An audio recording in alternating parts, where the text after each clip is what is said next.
서울에서 차로 30분. 남한산성은 평소 많은 사람들이 찾는 등산 코스입니다. 주말이면 등산복을 입은 사람들이 성벽을 따라 걸으며 땀을 흘립니다.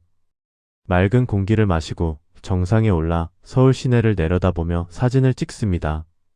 하지만 이곳을 걸으며 과연 얼마나 많은 사람들이 그날의 이야기를 떠올릴까요? 400년 전 이 성벽 안에서 무슨 일이 있었는지, 이 좁은 공간에 갇혀 죽음을 기다리던 사람들이 있었다는 것을, 그 추운 겨울을 기억하는 사람이 얼마나 될까요? 오늘 우리가 운동 삼아 걷는 그 길. 그곳은 한때 지옥이었습니다. 병자년 1636년 12월 겨울이었습니다. 한겨울의 추위가 뼛속까지 파고드는 그날, 조선의 왕은 성벽 위에 서서 멀리 펼쳐진 적군의 진영을 바라보고 있었습니다. 끝없이 펼쳐진 하얀 눈 위로 검은 천막들이 남한산성을 에워싸고 있었습니다. 청나라 군대 12만. 그들은 산성을 완전히 포위한 채 조선의 왕과 조정 신하들, 그리고 산성 안으로 피난 온 수천 명의 백성들을 가두어 버렸습니다. 47일. 남한산성 안에 갇힌 사람들이 견뎌야 했던 시간입니다. 추위와 배고픔, 그리고 끝없는 공포. 조선 왕조실록과 승정원 일기는 그 47일 동안 산성 안에서 벌어진 일들을 상세히 기록하고 있습니다. 오늘 우리가 들여다볼 이야기는 교과서에 나오는 병자호란의 정치적 분석이 아닙니다. 그 추운 겨울, 남한산성이라는 작은 공간 안에 갇혀서 추위에 떨고 굶주림에 신음하며 결국 무릎을 꿇어야 했던 사람들의 이야기입니다. 왕은 어떤 심경이었을까요? 신하들은 무엇을 생각했을까요? 그리고 그 안에 함께 갇혀있던 궁녀들과 백성들은 과연 그 끔찍한 47일을 어떻게 견뎠을까요? 이야기 시작 전 구독과 좋아요로 응원 부탁드립니다. 지금부터 남한산성의 겨울 이야기를 시작하겠습니다. 병자년 12월 14일. 청나라 군대가 압록강을 건넜다는 급보가 한양에 도착한 것은 새벽이었습니다. 인조와 조정 신하들은 급히 회의를 열었지만 이미 때는 늦었습니다. 청나라 군대는 믿을 수 없을 정도로 빠른 속도로 남진하고 있었고, 불과 며칠 만에 한양까지 위협받는 상황이 되어버렸습니다. 도성을 버리고 강화도로 피난을 가야 한다는 의견이 나왔습니다. 하지만 시간이 없었습니다. 청나라 기병대가 이미 한강 북쪽까지 진출했다는 보고가 들어왔습니다. 강화도로 가는 길이 막힌 것입니다. 결국 인조는 남한산성으로 향했습니다. 12월 14일 새벽, 왕은 급히 궁궐을 나섰습니다. 왕세자 소현세자와 둘째 아들 복림대군, 그리고 일부 신하들이 왕을 따랐습니다. 왕비와 궁녀들, 어린 왕자와 공주들도 함께였습니다. 눈이 내리는 추운 새벽이었습니다. 남한산성까지는 약 25km. 평소라면 하루면 충분히 도착할 수 있는 거리였지만 그날은 달랐습니다. 왕의 행렬은 급히 움직였고 제대로 준비도 하지 못한 채 성문을 빠져나갔습니다. 뒤를 돌아보니 도성 안에서는 백성들이 혼란에 빠져 도망치고 있었습니다. 남한산성에 도착한 것은 그날 오후였습니다. 산성은 해발 480m 고지에 자리 잡고 있었습니다. 둘레 약 12km의 성곽이 산 능선을 따라 이어져 있었고, 성 안에는 행군과 몇 개의 사찰, 그리고 군사시설들이 있었습니다. 원래 이곳은 유사시를 대비한 피난처로 만들어진 곳이었습니다. 하지만 준비는 부족했습니다. 식량은 턱없이 모자랐습니다. 산성 안에 비축된 군량은 1만 명이 한 달 정도 버틸 수 있는 양이었지만 실제로 산성 안으로 피난 온 사람은 그보다 훨씬 많았습니다. 왕과 신하들 뿐만 아니라 근처에 살던 백성들도 적군을 피해 산성으로 올라왔기 때문입니다. 추위는 더 큰 문제였습니다. 한겨울이었습니다. 기온은 영하 10도 이하로 떨어졌고 눈은 계속 내렸습니다. 성 안의 건물들은 이렇게 많은 사람을 수용할 수 없었습니다. 많은 사람들이 임시 천막을 치거나 사찰의 처마 밑에서 추위를 견뎌야 했습니다. 12월 16일. 청나라 군대가 남한산성을 완전히 포위했습니다. 산성 아래 평지에는 청군의 천막이 끝없이 펼쳐져 있었습니다. 밤이 되자 수천 개의 모닥불이 타올랐고 그 불빛이 눈 덮인 들판을 붉게 물들였습니다. 포위망은 완벽했습니다.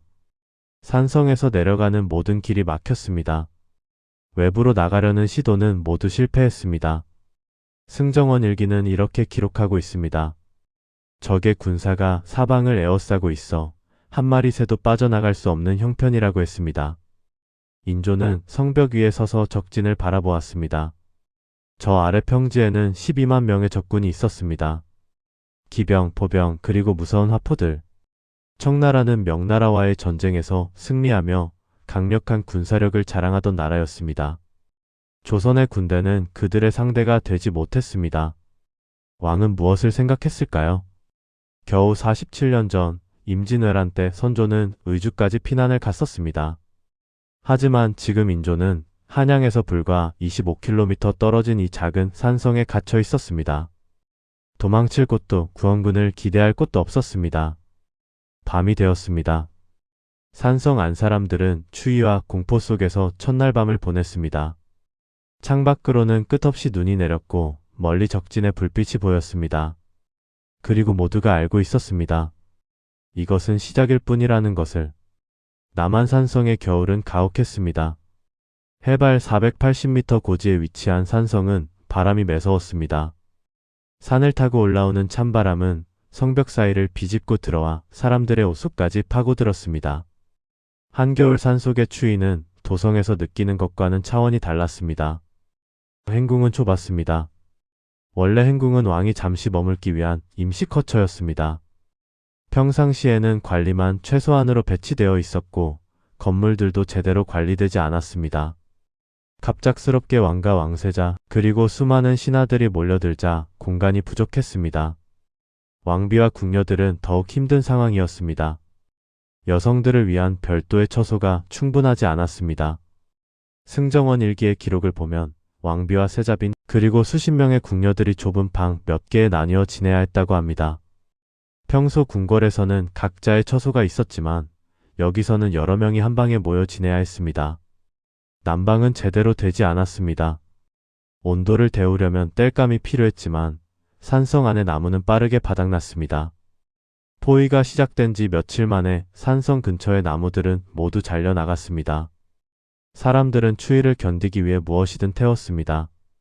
낡은 가구, 부서진 문짝, 심지어 책까지도 불쏘시개로 사용되었습니다. 식량 배급은 줄어들기 시작했습니다. 처음에는 하루에 2끼를 제공했지만 일주일이 지나자 1끼로 줄었습니다. 그나마도 양이 충분하지 않았습니다. 조정 관료들에게는 쌀밥이 제공되었지만 일반 백성들에게는 찹곡과 나물죽이 전부였습니다. 굶주린 사람들의 신음소리가 밤마다 성 안에 울려 퍼졌습니다. 궁녀들은 두려움에 떨었습니다. 그녀들은 궁궐 밖의 세계를 거의 알지 못했습니다. 태어나서 죽을 때까지 궁궐 안에서만 살아야 하는 것이 궁녀의 운명이었습니다. 그런 그녀들이 갑자기 전쟁터 한가운데로 끌려온 것입니다. 밤이 되면 적군의 함성 소리가 바람을 타고 들려왔습니다. 한 궁녀가 물었다고 합니다. 마마, 우리는 어떻게 되는 것입니까? 라고 말입니다. 왕비는 대답할 수 없었습니다. 만약 성이 함락된다면 왕실의 여인들에게 어떤 일이 벌어질지 모두가 알고 있었습니다. 역사는 패배한 왕조의 여인들이 어떤 운명을 맞았는지 수없이 기록하고 있었습니다. 공포는 전염병처럼 퍼졌습니다. 성벽 밖에서는 매일 청군이 위협 사격을 했습니다. 큰 소리로 욕설을 퍼붓고 화포를 쏘아 위협했습니다. 때로는 밤중에 갑자기 북소리가 울려 퍼지며 공격하는 듯한 소동을 벌이기도 했습니다. 실제 공격은 아니었지만 성 안 사람들은 매번 공포에 질렸습니다. 아이들이 울었습니다. 어린 왕자와 공주들도 산성 안에 있었습니다. 추위와 배고픔 그리고 끊임없는 긴장감 속에서 아이들은 밤마다 악몽에 시달렸습니다. 유모들이 아이들을 달래려 했지만 자신들도 공포에 떨고 있었습니다. 12월이 가고 새해가 밝았습니다. 정유년 1637년 1월 1일 조선의 새해였습니다. 하지만 산성 안에는 축하 분위기가 전혀 없었습니다. 새해 아침 인조는 간단한 제사를 지냈습니다. 그러나 제대로 된 제수도 준비할 수 없었습니다. 왕은 백성들 앞에서 눈물을 흘렸다고 합니다. 추위는 더욱 심해졌습니다. 1월의 추위는 12월보다 더 혹독했습니다. 일부 노약자들이 동사하기 시작했습니다. 특히 임시 천막에서 지내던 백성들 중에는 밤사이 얼어 죽는 사람들이 생겨났습니다. 시신을 처리할 여력도 없었습니다. 땅은 얼어붙어 있었고 사람들은 너무 약해져 있었습니다. 병이 돌기 시작했습니다. 좁은 공간에 너무 많은 사람이 모여 있었고 위생 상태는 최악이었습니다. 기침을 하는 사람들이 늘어났고 열이 나는 환자들이 생겨났습니다. 의원들이 있었지만 약재가 부족했습니다. 산성 밖에서 약재를 구해올 방법이 없었습니다. 궁녀들 중에도 병든 이들이 나타났습니다. 추위와 영양실조 그리고 극심한 스트레스. 젊은 여인들이 하루가 다르게 수척해져 갔습니다. 어떤 궁녀는 머리카락이 빠지기 시작했고 또 어떤 궁녀는 이유 없이 계속 눈물을 흘렸습니다. 밤은 더욱 길었습니다. 해가 지면 산성 안은 칠흑 같은 어둠에 잠겼습니다. 등불을 켜고 싶었지만 기름이 부족했습니다. 어둠 속에서 사람들은 서로를 껴안고 추위를 견뎠습니다. 그리고 모두가 같은 생각을 했습니다. 이 지옥은 언제 끝날 것인가 라고 말입니다. 성벽 위에서는 적의 움직임이 보였지만 진짜 전쟁은 성 안에서 벌어지고 있었습니다. 조정 신하들 사이의 전쟁. 주아파와 척화파의 대립은 갈수록 격렬해졌습니다. 주아파는 청나라와 화친을 맺어 이 상황을 벗어나야 한다고 주장했습니다. 척화파는 오랑캐와 화친하느니 차라리 죽음을 택하겠다며 끝까지 싸워야 한다고 외쳤습니다. 최명길은 주아파의 중심이었습니다. 영의정 최명길은 현실주의자였습니다. 그는 조선의 군사력으로는 청나라를 이길 수 없다는 것을 알고 있었습니다. 또한 이대로 버티다가는 성 안의 모든 사람이 죽게 될 것이라는 것도 알고 있었습니다. 그는 왕에게 간곡히 말했습니다. 지금 필요한 것은 자존심이 아니라 생존이라고 했습니다. 김상원은 척화파의 대표였습니다. 예조판서 김상원은 명분을 중시하는 성리학자였습니다. 그는 청나라를 오랑캐라고 불렀고 오랑캐에게 무릎 꿇는 것은 조선의 수치이자 명나라에 대한 배신이라고 주장했습니다. 그는 왕 앞에서 목소리를 높였습니다. 신하로서 차마 화친을 권할 수 없다고 했습니다. 두 사람의 대립은 치열했습니다. 조정회의는 매일 열렸지만 합의점을 찾을 수 없었습니다. 최명길이 화친을 제안하면 김상원이 반대했고 김상원이 결사항전을 주장하면 최명길이 그 비현실성을 지적했습니다. 다른 신하들도 둘 중 하나의 편에 섰고 조정은 투파로 나뉘어 싸웠습니다. 민조는 고민에 빠졌습니다. 왕으로서 그는 결단을 내려야 했습니다. 하지만 어느 쪽도 쉽게 선택할 수 없었습니다. 화친을 하자니 역사의 치욕으로 남을 것 같았고 끝까지 버티자니 정말로 모두가 죽을 수도 있었습니다. 밤마다 왕은 잠을 이루지 못했습니다. 청나라는 계속 압박해왔습니다. 청군의 장수들은 사신을 보내 항복을 권유했습니다. 성을 열고 나와 항복하면 왕의 지위를 보장해주겠다고 했습니다. 하지만 만약 계속 버티다가 성이 함락되면 그때는 용서가 없을 것이라고 위협했습니다. 최명길은 이 제안들을 진지하게 검토했습니다. 그는 청나라 사신들과 만나 협상을 시도했습니다. 조건을 최대한 유리하게 만들려고 노력했습니다. 하지만 척화파는 이런 최명길을 매국노라고 비난했습니다. 김상원은 최명길을 향해 대놓고 말했습니다. 죽는 것이 두려워 나라를 팔려고 하느냐고 했습니다. 감정은 격해졌습니다. 어느 날 조정회의에서 두 사람은 격렬하게 말다툼을 벌였습니다. 김상원은 최명길을 가리키며 외쳤습니다. 영의정의 자리에 있으면서 어찌 이리 비굴할 수 있느냐고 했습니다. 최명길은 차분하게 대답했습니다. 명분을 지키다가 모두 죽는 것과 치욕을 참고 살아남는 것 중 무엇이 나은지 잘 생각해 보시라고 했습니다. 왕 앞에서 신하가 울었습니다. 김상원은 왕 앞에 엎드려 눈물을 흘렸습니다. 전하, 신은 차마 화친을 찬성할 수 없사옵니다. 라고 말했습니다. 선조들께 무슨 면목으로 이 일을 보고하겠습니까? 라고도 했습니다. 그의 눈물은 진심이었습니다. 하지만 현실은 냉혹했습니다. 날이 갈수록 식량은 줄어들었고 추위는 더욱 심해졌습니다. 죽는 사람의 수가 늘어났습니다. 병든 사람들의 신음소리가 밤낮으로 들렸습니다. 척화파가 아무리 결사항전을 외쳐도 이대로는 한 달도 버티기 어려워 보였습니다. 구원군은 오지 않았습니다. 각 지방에 근황병을 요청했지만 제대로 토착한 군대가 없었습니다. 일부 군대가 산성 근처까지 왔지만 청군에게 막혀 들어오지 못했습니다. 어떤 군대는 청군과 전투를 벌였다가 전멸하기도 했습니다. 1월이 지나고 2월이 되었습니다. 포위된 지 한 달 반이 지났습니다. 사람들은 극도로 지쳐 있었습니다. 최명길은 다시 한번 왕에게 간청했습니다. 더 이상 버티면 정말로 끝장이라고 했습니다. 이번에는 다른 신하들도 조심스럽게 화칠론에 동조하기 시작했습니다. 김상원도 알고 있었습니다. 현실적으로 선택의 여지가 없다는 것을. 하지만 그는 끝까지 반대했습니다. 명분과 의리를 지키는 것이 선비의 도리라고 믿었기 때문입니다. 그는 마지막까지 상소를 올렸습니다. 신은 화친에 반대하며 만약 화친이 이루어진다면 신은 죽음으로 항의하겠다고 했습니다. 인조는 결국 결심했습니다. 왕은 알고 있었습니다.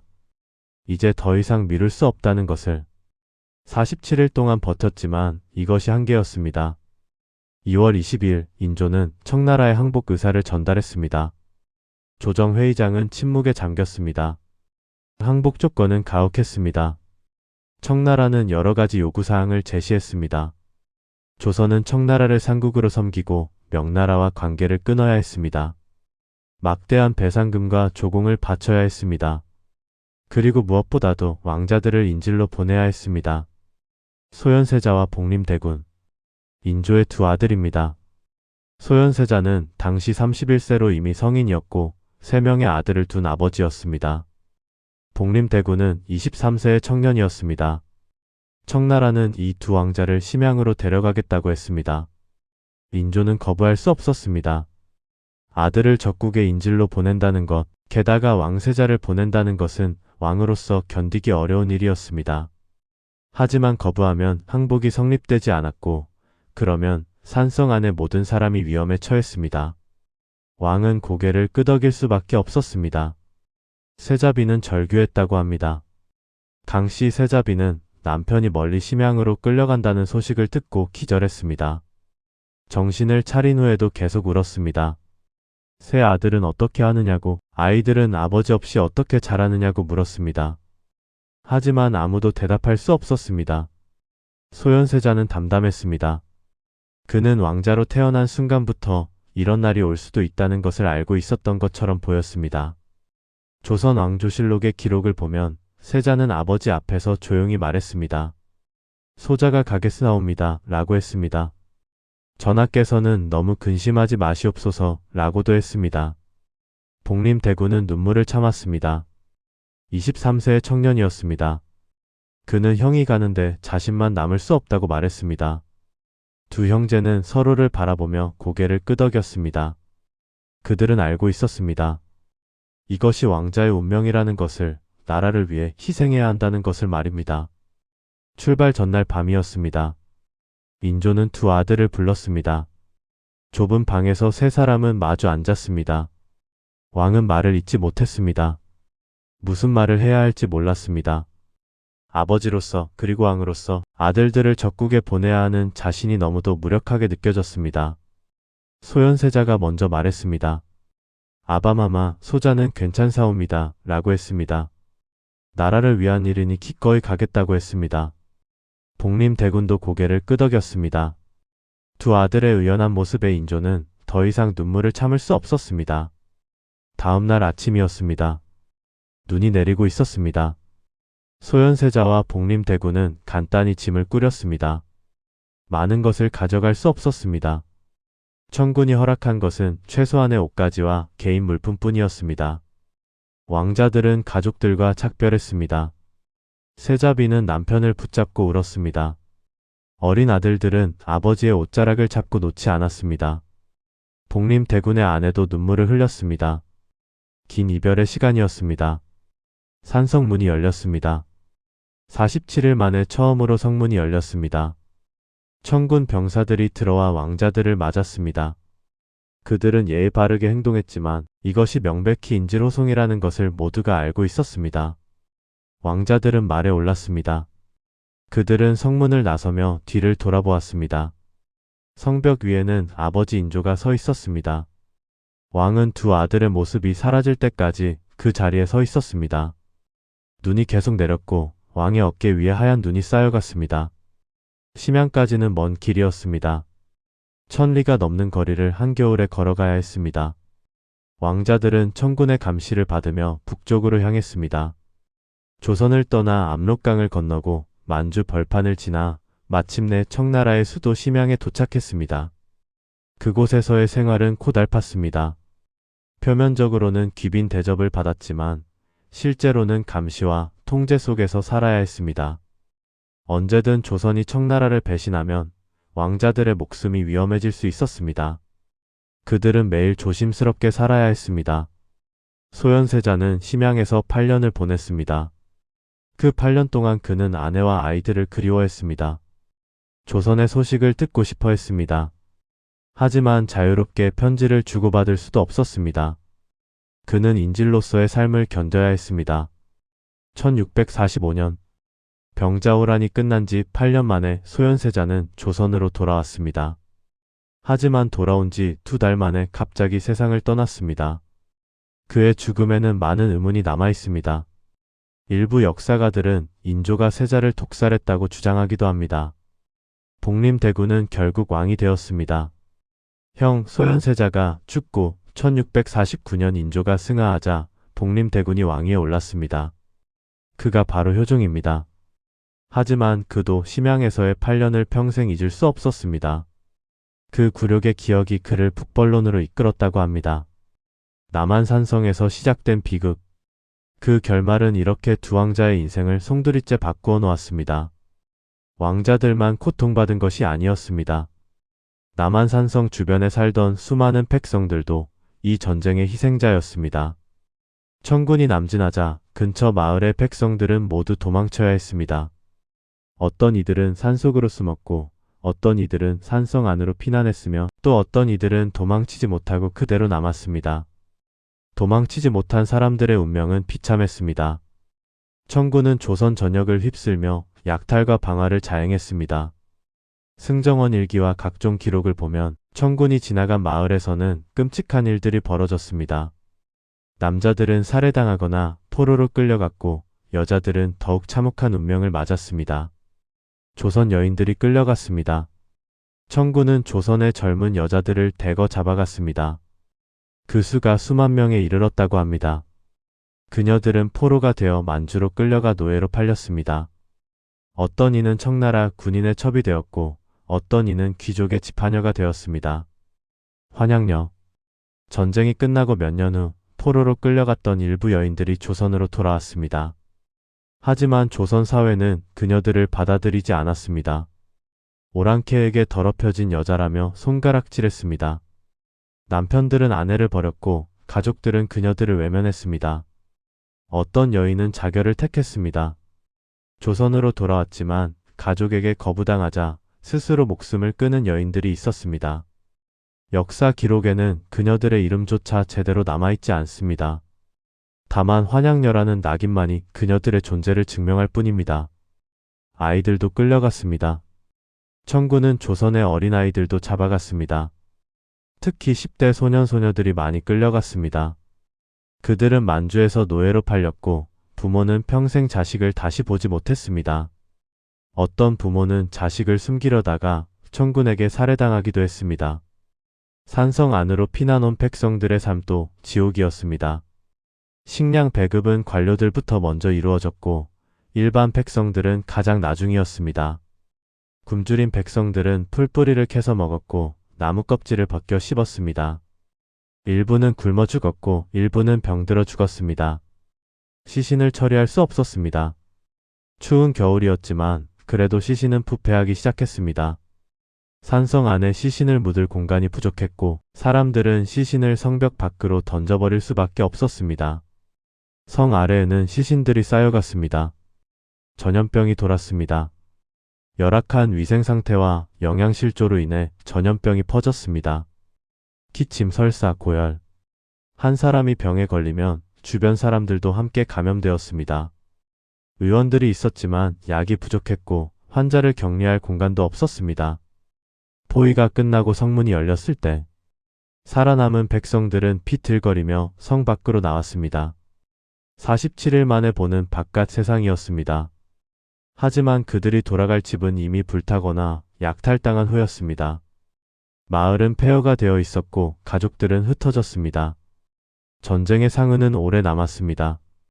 병자호란 이후 수십 년 동안 조선 사회는 그 트라우마에서 벗어나지 못했습니다.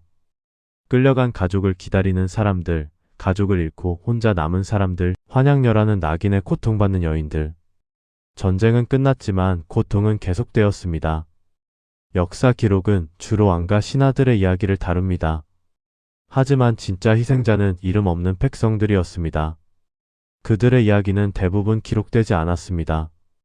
다만 몇몇 문헌에 간략하게 백성 수만 명이 포로로 끌려갔다 라고만 적혀 있을 뿐입니다. 조선 왕조실록 어느 페이지에는 이런 구절이 있습니다. 백성들이 길에서 굶어 죽고 얼어 죽었으며 그 참상을 차마 눈으로 볼 수 없었다 라고 기록되어 있습니다. 짧은 문장 하나 뒤에 수많은 사람들의 죽음과 고통이 숨어 있습니다. 우리는 그들을 기억해야 합니다. 이름도 남기지 못한 채 사라진 수많은 사람들을. 전쟁의 역사 뒤편에는 항상 이런 평범한 사람들의 비극이 있었다는 것을 말입니다. 1637년 2월 24일 인조는 남한산성을 나섰습니다. 47일 만에 처음으로 성문 밖으로 나가는 것이었습니다. 하지만 이것은 승리의 개선이 아니었습니다. 굴욕의 행진이었습니다. 청나라 황제 홍타이지가 기다리고 있었습니다. 한강 남쪽 삼전도에 거대한 단이 만들어졌습니다. 청나라 황제가 앉을 높은 단이었습니다. 그 아래에는 조선의 왕이 무릎 꿇을 자리가 마련되어 있었습니다. 인조는 남색 옷을 입고 있었습니다. 화려한 골룡포가 아니라 평민이 입는 남색 옷이었습니다. 청나라가 요구한 것입니다. 항복하는 왕은 왕복을 입을 자격이 없다는 의미였습니다. 신하들도 모두 검소한 옷을 입고 있었습니다. 삼전도에 도착했습니다. 눈이 쌓인 벌판 한가운데 단 위에 홍타이지가 앉아 있었습니다. 그의 주변으로 청나라 장수들과 군사들이 늘어서 있었습니다. 멀리 보이는 곳까지 천군의 깃발이 펄럭이고 있었습니다. 인조는 단 앞으로 걸어갔습니다. 발걸음이 무거웠습니다. 조선의 15대 왕. 그는 지금 적국의 황제 앞에 무릎 꿇으러 가고 있었습니다. 뒤를 돌아보니 신하들이 따라오고 있었습니다. 그들의 얼굴에도 굴욕과 비통함이 가득했습니다. 홍타이지가 말했습니다.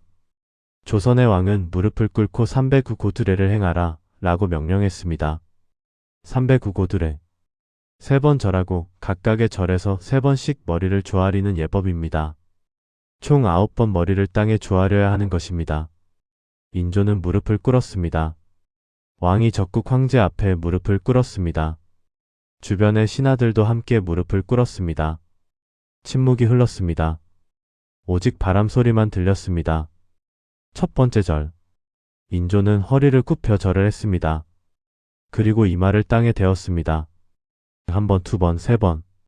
눈이 쌓인 땅은 차가웠습니다. 왕의 이마가 차가운 땅에 닿을 때마다 뒤에 서 있던 신하들이 신음하는 듯한 소리를 냈습니다. 두 번째 절. 다시 허리를 굽히고 다시 이마를 땅에 대었습니다. 한 번, 두 번, 세 번. 왕의 옷이 젖어들었습니다.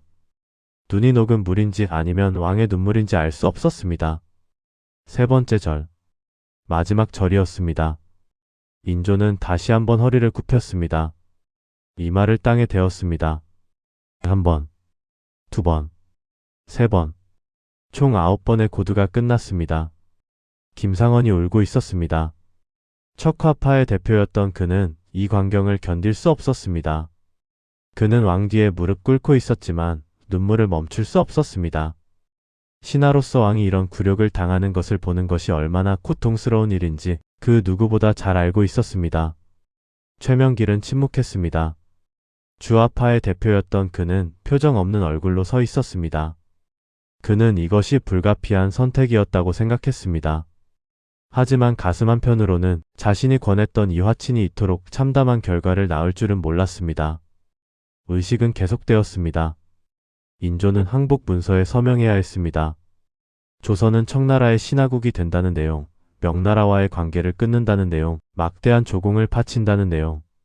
왕은 떨리는 손으로 붓을 들었습니다. 홍타이지는 만족한 듯 고개를 끄덕였습니다. 청나라 황제는 승리의 미소를 지었습니다. 그는 조선을 굴복시켰습니다. 명나라의 오랜 동맹국이었던 조선을 자신의 발밑에 무릎 꿇렸습니다. 이것은 청나라가 명나라를 대신할 새로운 천하의 주인이 되었다는 것을 보여주는 상징적인 사건이었습니다. 의식이 끝났습니다. 인조는 피틀거리며 일어났습니다.